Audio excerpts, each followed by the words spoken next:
Unprecedented. We heard this word from everywhere, from news headlines to our dinner table conversations, and it was true for the most part. The pandemic created a situation that many of us had never experienced before, and it put a strain on our systems, civic programs, and services. So what cracks did all of this pressure reveal? Guys, let me ask you this question. Did it create problems or just reveal existing ones that we already have?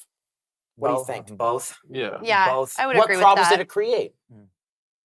Oh my, supply chain issues. But was that problem already there? No, not like not like in 2021 and 2022. Supply chain issues, the fact that our healthcare system was probably on the brink of collapse before the pandemic, and then we probably did all the lockdowns and did the measures we did to probably not publicly admit that it was standing on toothpicks. It also affected education. So what impacts did we see on education? What cracks in the system did that show? Josh, what do you think?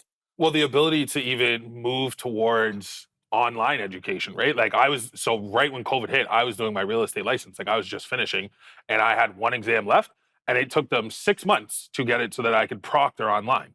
Really? 6 months to find a proctoring site, right? So it's just like being prepared for little things like that. Like, I mean, it's not that hard. Do you think it worsened the education system? I mean, I know a lot of students in university that had to do online classes and actually had a harder time learning. Well, Ruth, I think it probably really highlighted some of the inequalities in people's homes because in homes where the parents had the resources and maybe the education themselves to support that online learning for their kids, those kids probably thrived.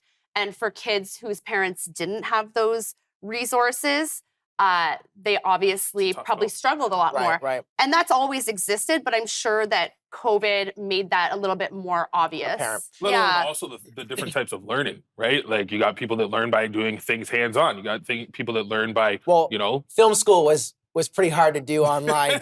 So I'm sure a lot of people would say that. Anthony, you brought up the healthcare system. We all know that it really negatively impacted the healthcare system, but what takeaways do we pull out of that we didn't really think of before? It's underfunded. We have to start educating people on the difference between urgent care and critical care and actually getting a family doctor. That's true. 2.5 million people don't have a family doctor in Ontario, so it exacerbated that. There is so much education around healthcare that is not being done. It hasn't been done in a long time. It's underfunded. There's not enough staff and there's not enough resources and infrastructure to support people. There's a diagnostics backlog. This pandemic has practically ruined our healthcare system. So when we talk about, let's go to work culture, because that was something that was greatly impacted. Do you guys think it was impacted for the better or worse? I think it probably depends what industry you're in.